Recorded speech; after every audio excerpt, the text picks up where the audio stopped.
Ninguém está acima da lei, mesmo que seja uma personalidade reconhecida em todo o mundo.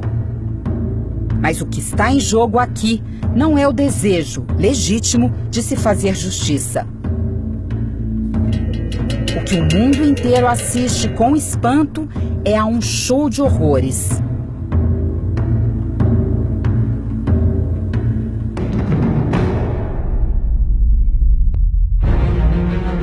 São abusos e violações sistemáticas dos direitos fundamentais da pessoa humana. Garantir direito à vida, à liberdade e à paz passou a ser uma necessidade depois das atrocidades cometidas na Segunda Guerra Mundial.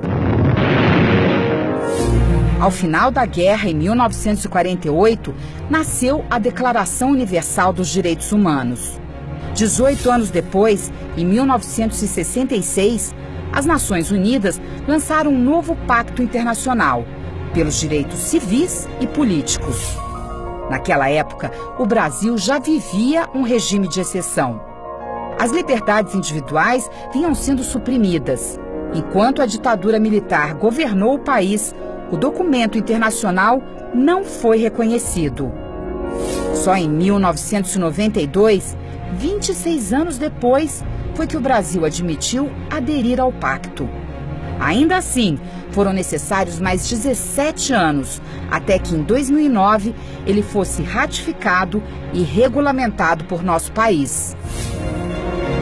Na prática, significa que o Brasil reconhece a jurisdição da ONU e permite que os brasileiros tenham acesso àquela corte sempre que houver violações de direitos humanos fundamentais. E foi exatamente isso que os advogados fizeram, depois de esgotados aqui todos os recursos contra os abusos da Operação Lava Jato ao ex-presidente Lula. Tanto o circo montado para a tomada de seu depoimento pela Polícia Federal, como a divulgação absurda das conversas telefônicas na mídia e na TV nacional são imensamente preocupantes. Esses atos devem ser entendidos como uma ameaça ao Estado de Direito e à democracia no Brasil. Portanto, ninguém pode ficar indiferente a isso. No final de julho, um comunicado foi entregue à Corte do Alto Comissariado dos Direitos Humanos das Nações Unidas, em Genebra, na Suíça. O ex-presidente Lula foi o primeiro cidadão brasileiro a fazer um comunicado individual ao Comitê de Direitos Humanos da ONU. Se a ONU reconhecer a ocorrência dessas graves violações aos direitos fundamentais de Lula, ela aplicará uma condenação ao país. O Brasil não terá a opção de cumprir ou não esta condenação. Aliás, o Procurador-Geral da República já emitiu um parecer reconhecendo a obrigatoriedade do cumprimento das decisões desses órgãos internacionais de direitos humanos. Diversos países cujas instituições funcionam normalmente já tiveram condenações, como a Austrália, o Canadá e a França, por exemplo. O documento encaminhado às Nações Unidas relaciona todas as violações a que foram vítimas Lula e sua família. 3 artigos foram violados. O artigo 9º, que protege o cidadão da prisão ou detenção arbitrária. Foi exatamente isso o que Moro e seu time de procuradores fizeram ao levar Lula a depor sob condução coercitiva. O artigo 14º, que preserva o direito a um tribunal independente e imparcial e garante a presunção de inocência, ou seja, ninguém é culpado até prova em contrário.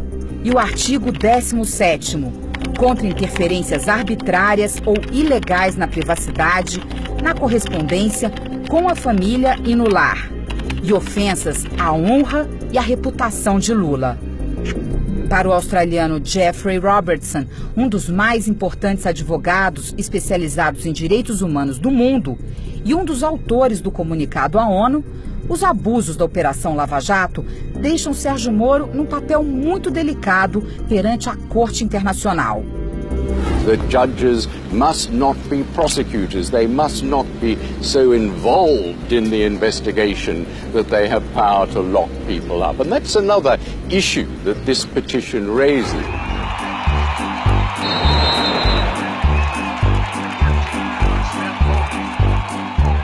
Em Em outras palavras, é como se numa partida de futebol, Moro fosse capitão do time adversário e juiz ao mesmo tempo. Imagine o astro Cristiano Ronaldo. Ele corre, chuta, mas erra o pênalti.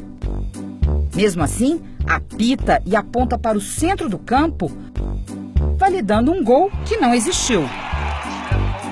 Um juiz que investiga e orienta procuradores na produção de provas contra um determinado suspeito não pode ser, ao final, o responsável pelo julgamento. E pior, sem que sequer haja um tribunal de júri. Ao perseguir implacavelmente o ex-presidente, Moro perde a imparcialidade. Fica sob suspeição.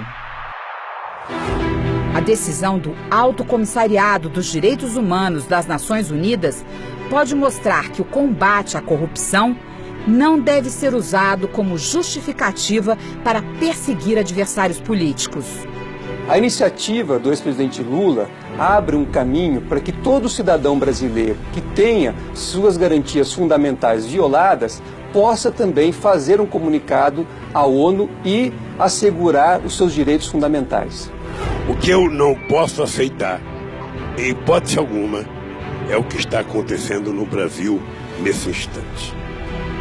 No Brasil, nesse instante, o que menos importa é a verdade.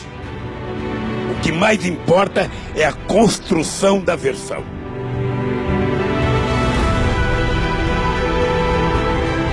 O que está em jogo é garantir direitos individuais, condição essencial para a construção de uma nação democrática e cada vez mais justa.